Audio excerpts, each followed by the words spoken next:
लेकिन जब ये जगा है तो उस लड़की को इसने शापित किया कि तुमने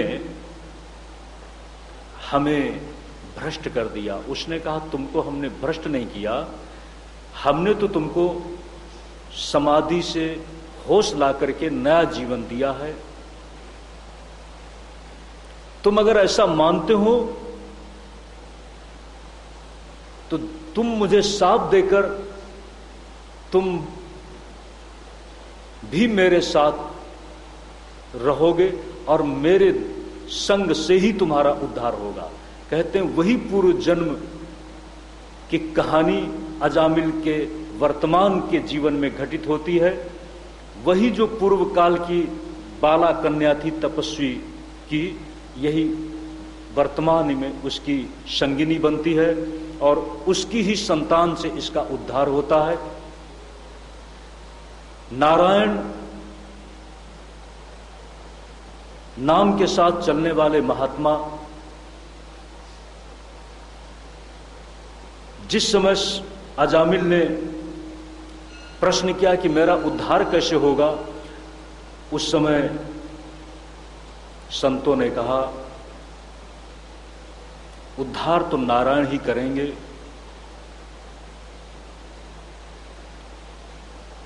लेकिन अब तो नारायण के पास भी मैं बैठने लायक नहीं रहा। नारायण मैं नाम लेना चाहता हूं, नाम भी नहीं ले पाता। महात्माओं ने कहा तुम्हारी जो संतान होने वाली है उसका नाम तुम नारायण रख देना। कहानी आपने सुना है, अपने बेटे का नाम उसने नारायण रखा। अंतिम समय में जब यमदूत उसे अपने यम पास में बांध करके ले जाना चाहते हैं तो भयभीत होकर के जब वह नारायण का नाम पुकारता है तो संतों के शब्द हैं कि नारायण नाम के उच्चारण से तुम्हारा उद्धार होगा। पुकारा था अपने बेटे को, लेकिन संतों के वचन को सिद्ध करने के लिए नारायण अजामिल का उद्धार करते हैं, ऐसा कहा है। संतों के साथ भगवान अनुबंधित हैं। संतों के शब्द, संतों के जीवन में संतत्व कहीं उनका लांछित न हो जाए, इसलिए फलित होते हैं उस भगवान की कृपा से, उस ईश्वर की कृपा से जिसकी आराधना में संत लगे रहते हैं। यही संत के संतत्व की महिमा है कि उसके वचन भी अमोघ होते हैं। देवर्षि नारद भक्ति सूत्र में एक सूत्र का निर्वचन करते हैं, महत् संगस्तु दुर्लभः अगम्यो अमोघस्य। महत् संगस्तु दुर्लभः अगम्यो अमोघस्य। तो अजामिल को जब ये संतों का संग मिला तो वह संग कहीं अपने आप में निष्फल न चला जाए, ये चिंता संतों से ज्यादा ईश्वर को है, नारायण को है। उसी चिंता के वशीभूत होकर संतों के वचनों की रक्षा हुई, अजामिल का उद्धार हुआ। अजामिल का आप अर्थ इस तरह से कर सकते हैं, अजा। अजा कहते हैं प्रकृति को, माया को। प्रकृति से जो जुड़ गया हो उसे कहेंगे अजामिल। अजा से मिले, मिलना अजामिल। और अज कहते हैं, भगवान ने कहा ना, अजोपिशन अव्ययात्मा भूतानाम ईश्वरोपिशन। मैं अज हूं, लेकिन अज परमात्मा से हो गया वो दूर। दो ही तो तत्व हैं, एक का नाम अजा और दूसरे का नाम अज।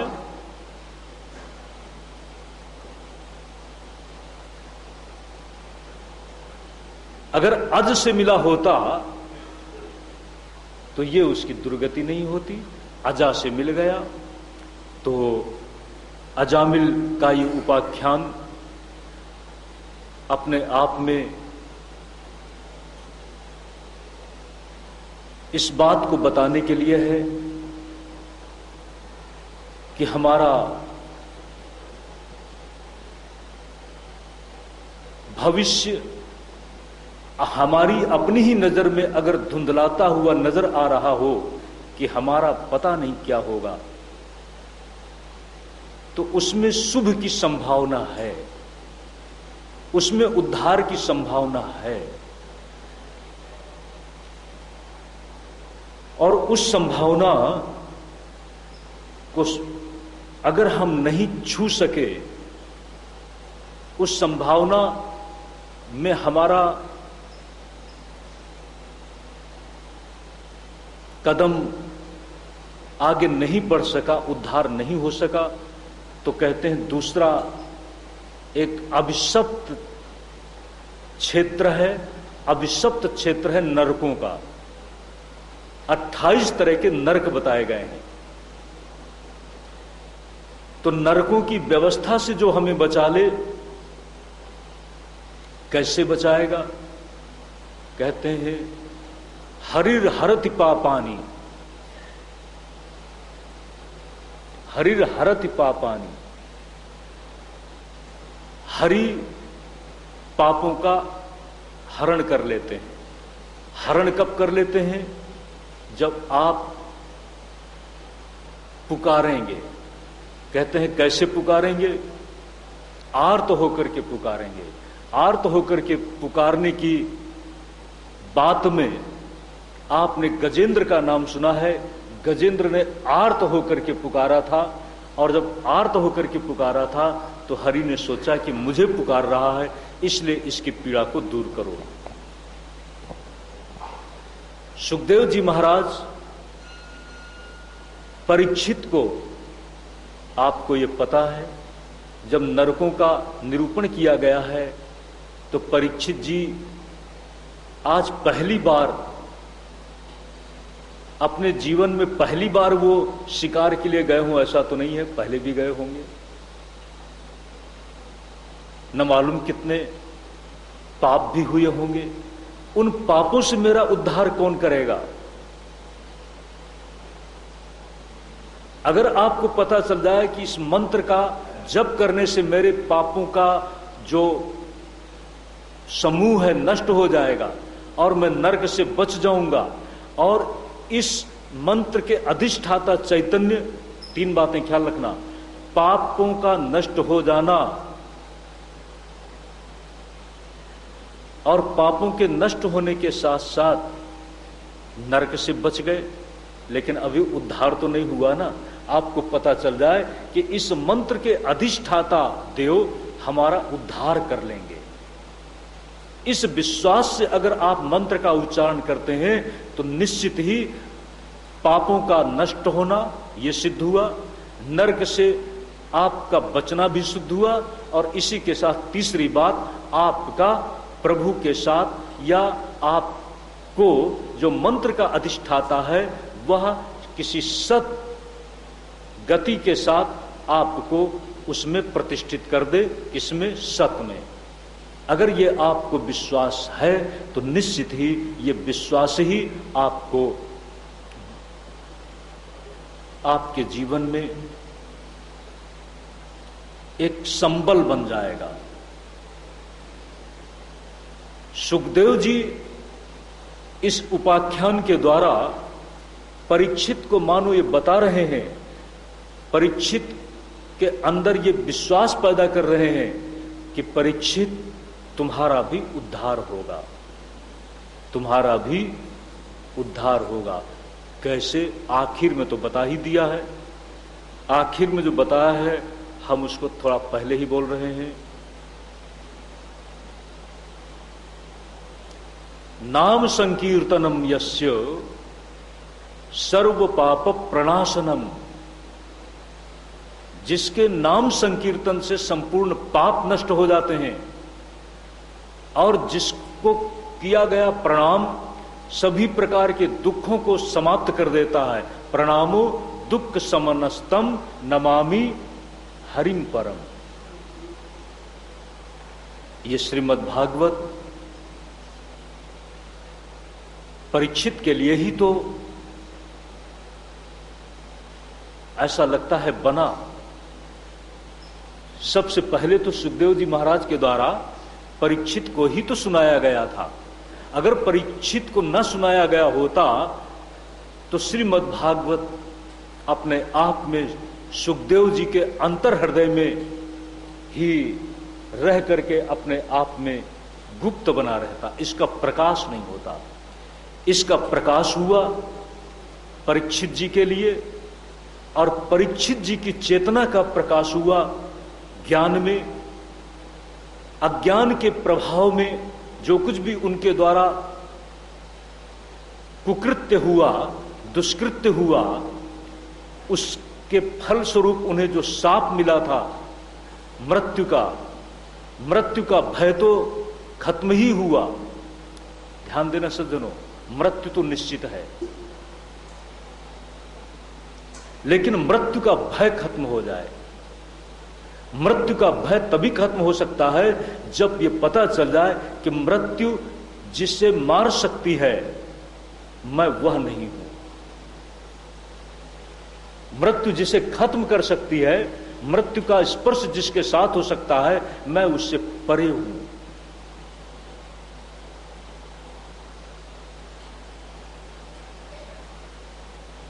इस बोध के साथ ही मैं वह हूं जो अभय रूप है। सुखदेव जी के द्वारा परीक्षित को इस बोध की भूमि में प्रतिष्ठित कर देना कि अब मुझे मृत्यु मार नहीं सकती, अब मेरे अंदर कोई आकांक्षा नहीं है। राज्य से बढ़कर के और व्यक्ति को क्या आकांक्षा हो सकती है? राज्य मिल गया, सब कुछ मिल गया। ध्यान देना सज्जनों, ये परीक्षित का परम सौभाग्य था। एक संवाद पर आपको ले चल रहे हैं। दुर्गा सप्तशती में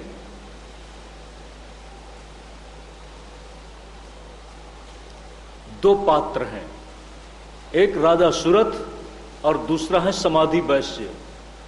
राजा सुरथ, जब देवी प्रसन्न होती है, मेधा मुनि ने उपदेश किया था देवी आराधना का, देवी प्रसन्न होकर के परम ब्रूही वर मांगो ये कहती है, जो तुम्हारा अभीप्सित है बताओ वो तुम्हें मैं दूंगी।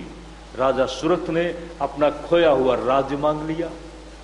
देवी ने कह दिया कोई बात नहीं, तुम अगले जन्म में सावर्णी नाम के मनु बनोगे, मनवंतर पर्यंत तुम्हें राज्य मिलेगा।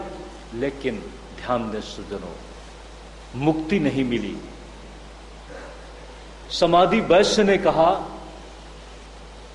ज्ञानम बब्रे निर्विण्ण मानसः।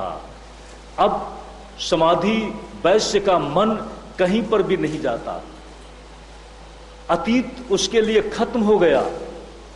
भविष्य की तरफ ले जाने वाली जो वासना थी वो भी खत्म हो चुकी है। पीछे जाने की जरूरत नहीं और आगे भी जाने की जरूरत नहीं। तब कहते हैं इसी का नाम है ज्ञान के उदय के साथ सद्यः मुक्ति। सद्यः मुक्ति किसकी?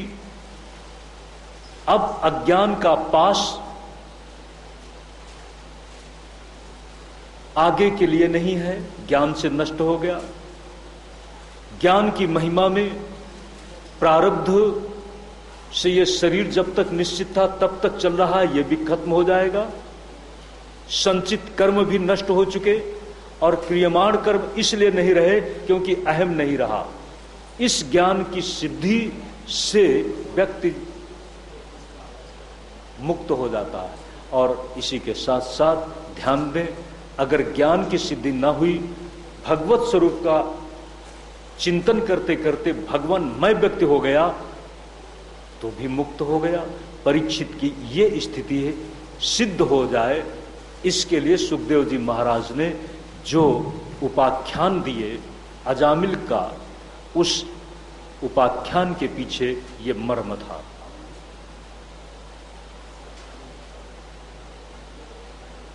इसी के साथ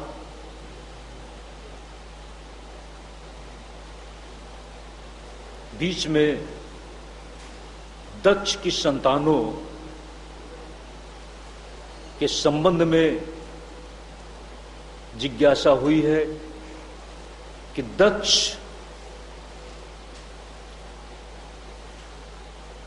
क्योंकि दक्ष की संतान हमारी श्रीमद् भागवत के कथा प्रसंग में आगे पात्रों की विशेष भूमिका में है।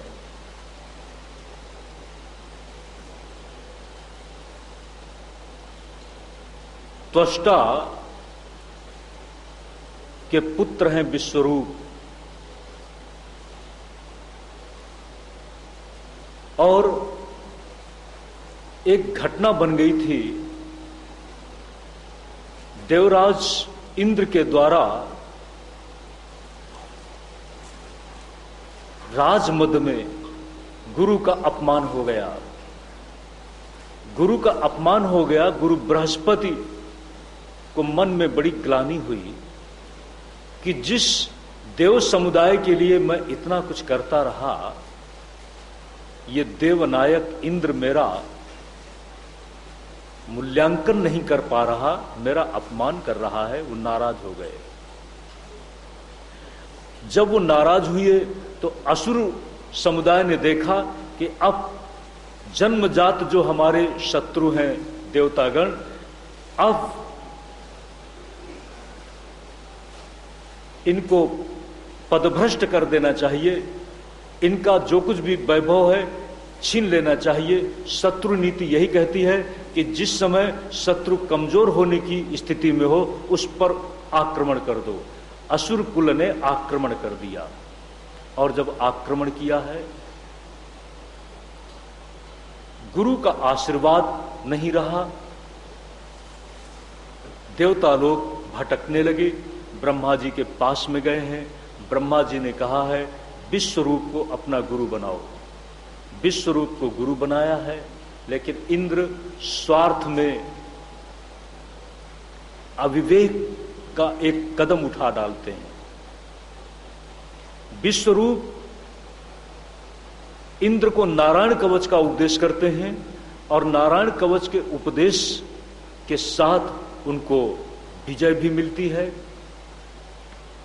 लेकिन एक दिन विश्वरूप को अपने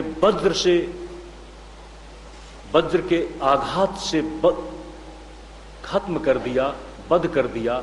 इसलिए क्योंकि विश्वरूप देवकुल के हितैषी तो थे ही, लेकिन मातृकुल जो असुर कुल की बहन थी उसके भी शुभ चिंतक अंदर से थे। इंद्र को यह सहन नहीं हुआ, और विश्वरूप का वध करने के बाद उनको ब्रह्म हत्या लगती है। उधर त्वष्टा ने देखा कि इंद्र तो बहुत स्वार्थ में चलने वाला व्यक्तित्व है। इंद्र शत्रु के रूप में वृत्रासुर को त्वष्टा ने प्रकट किया है, और वृत्रासुर के साथ बहुत बड़ा भयंकर युद्ध होता है। लेकिन ध्यान दें सज्जनों, वृत्रासुर का वध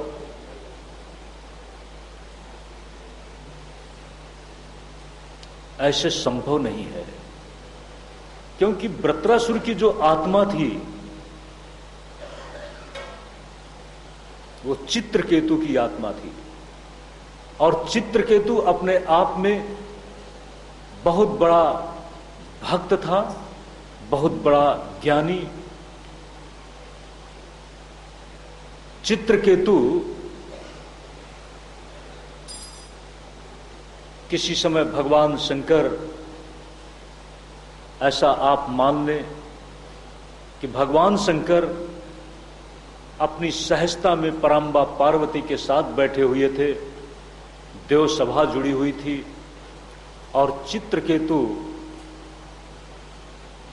विमान के मार्ग से वहां गए हैं और पार्वती के देखते देखते चित्रकेतु ने भगवान शंकर का उपहास किया है।